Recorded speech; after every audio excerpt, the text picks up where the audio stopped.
Hi, good morning. It's Katherine Skaggs, and it's Thursday, December 10th, 2020.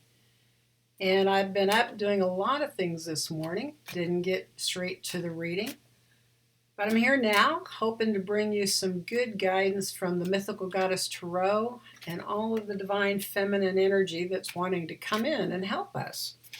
I've been asking this morning what energies can come in to really help us shift through challenges.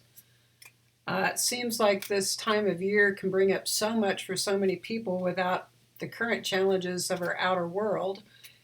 And just on this cycle, as we head toward the new moon next week and then solstice the following week, what can we really anchor into our lives to support us and to clear out old, dense patterns?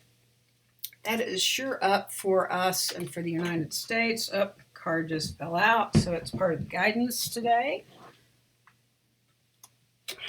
We're going to do a 3-card spread, and the first card that came to us is the Earth card Success. So asking this question is a great idea so that we can come up with some good things to bring into the physical world that support us mentally, emotionally, spiritually, and just so we can live in greater peace and harmony. I don't know about you, but 2020 beat me up a little bit. And I know life is good and all things have a purpose, but I sure would like to have everything smooth out for everyone in the world. I stopped by my photographer the other day for my artwork that I was getting done, and he just told me how grateful he was that he and his wife have food on the table and that they feel so much better off than everyone else. So, I'd like to put a prayer in here, not only for guidance for how we can move through this, but to really support everyone financially, emotionally, health-wise. I'm doing a shamanic healing group this evening. If you'd be interested, go to KatherineSkaggs.com to check that out and join. You can join for as little as $1 if you need to. But I say that because I know a lot of people are hurting right now. And I'd really like to ask what else we can see here that we can grasp that's very practical and that's very supportive in keeping our physical selves safe and our spiritual selves uplifted so we can be mentally and emotionally in balance too. All right, here we go. All right, I've shuffled the cards. They're sticking now, so I know that they're ready. We're going to do a 3-card spread one more time. And all right. Okay, so the first card that came to us is one that fell out. I always trust when I'm shuffling, if one falls out, typically it's something for me to know. Sometimes I throw it back in the deck, but since we're just doing a 3-card spread, this card seemed like it really wanted to be the first to acknowledge. And it being the very first, it's that Success card. It showed up the other day. It is an Earth card, so that means it's all about the physical. It is this Taurus energy in the moon, so it's about value. It's also about trusting our lunar and divine feminine aspects of ourselves to draw to us money, good fortune, to be in alignment with success in our physical selves and bringing that from heaven to earth. So it's time to acknowledge the blessings that we have. It's time to acknowledge all the abundance that we have. Not only physically, like in our homes, with food on the table, with money in the bank, or with certain assets that we have physically, but also what are our spiritual assets? What are our emotional assets? What are our personal skill sets and assets? How many friends and family do we have? It really is time to look around and to acknowledge this. Oftentimes for us to build a future, to bring more good fortune in, it's really important that we assess what we already have. What are the low-hanging fruit on the tree that we can pick, so to speak? That's a term that a financial advisor had with me not too long ago when I'm looking at expanding my business. What do I already have? I needed to look at it, both personally and collectively and physically assets. So it's time to assess and own the value of you and the value of your life. Because as you do that, you'll be able to heal and to grow all of this value and for you to receive it to come back into greater pleasure, harmony, and peace. All right. So Mary Magdalene is the second card we have, and I'm looking at her today as, what do we do? What are we here to heal with? What are our gifts to make some changes? And Mary Magdalene is a goddess of initiation in the Tarot deck. She brings in Capricorn energy, and she brings in this blessed energy of the divine feminine Christ.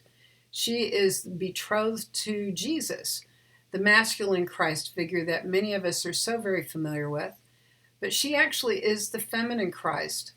She is about initiating us into higher ways of being and anointing us in a manner that blesses us and brings us into a higher frequency, a higher capability to hold more light, to be at that place where we consider ourselves whole and healed. So imagine that she is here with you today to anoint your feet, to anoint your heart, and to help you take that action in your life. She is pregnant with the Christ light, is the guidance I got when I painted this image. To actually be full of that light, and that she's here to bless you and to help you receive that. So this relates to the first card of really recognizing your assets, the value that you have, so that you can open and let that energy in to receive a healing, to receive a blessing today. You may also want to tangibly, practically get out some spikenard, which was her oil. It's an ancient oil. Or go to frankincense and myrrh and anoint yourself, your third eye, the back of your crown, your brain stem, your heart space, on the bottoms of your feet.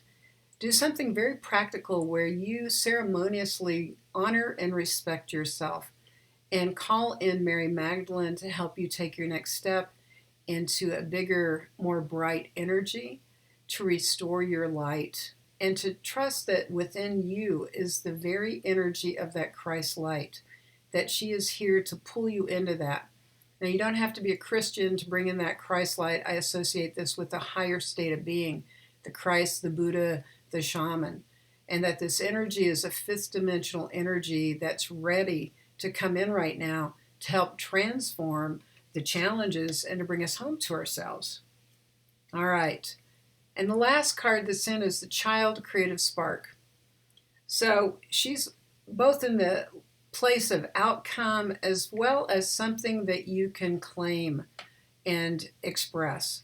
So this is the fire card, the child, the innocence. This is a sacred part of yourself that is about reclaiming that, coming back to your creative nature, to that nature where you wonder and you dream and everything is possible.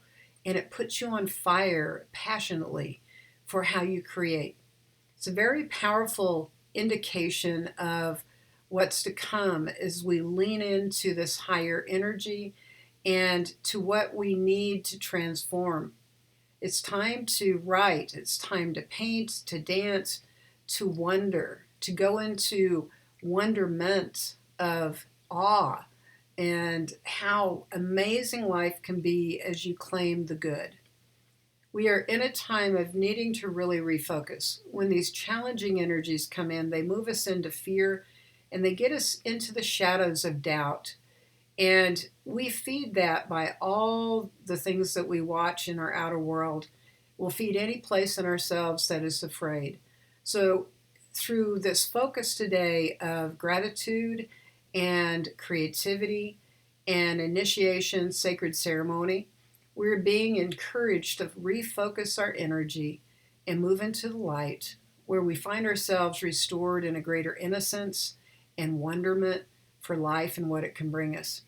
So I hope this inspires you today to dream anew and to come into a place of healing through the light, through inspiration, through great success, and by honoring yourself and where you are today, no matter how challenging it's been, to really go to your assets of your gifts of your true being and what's in your life. And I send you much love and healing tonight, whether you're on this call with me or not. I will be holding all of you in sacred energy for healing and for coming into harmony in all of your lives. Many blessings.